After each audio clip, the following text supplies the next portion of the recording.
We know that when two passages are found next to each other in the Torah, they are in general thematically linked. And yet at the end of Parshas Emor, there are two sections which appear to share no common thread whatsoever.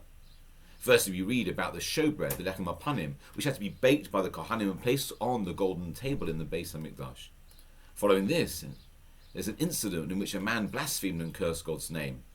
Now, recognizing the seeming incongruity, the Midrash explains the juxtaposition of these paragraphs by revealing the nature of this man's blasphemy.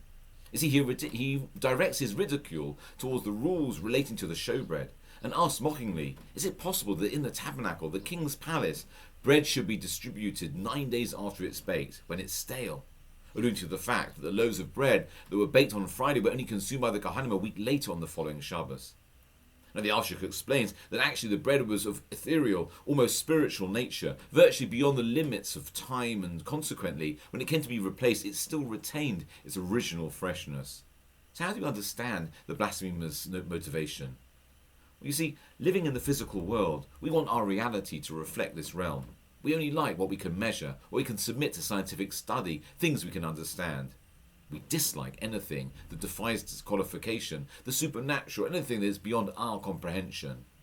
However, there are two ways to deal with this. Either we accept that our knowledge is limited and embrace the element of spirituality that exists beyond the finite boundaries of our world, or reject it and ridicule anything that's related to it. This last option was the one chosen by the blasphemer, who could countenance the fact that something as basic and as physical as bread could actually be an instrument of spirituality. Now, the relevance of this account for us is quite clear. Even though the frontiers of human understanding are constantly expanding, even when technology advances at such a rapid speed and science promises more and more answers, life is still full of challenges to the human intellect. We still encounter the borders of our own intellectual capacity, and many questions still remain. And so we too face that same option: how to respond. Do we accept the unknowable, or do we reject it as unthinkable? Can we acknowledge that the idea that an element of spirituality exists beyond the reaches of our brains or not?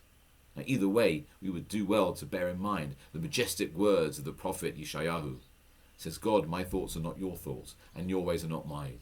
For as the heavens are higher than the earth, so are my ways higher than your ways, and my thoughts than your thoughts.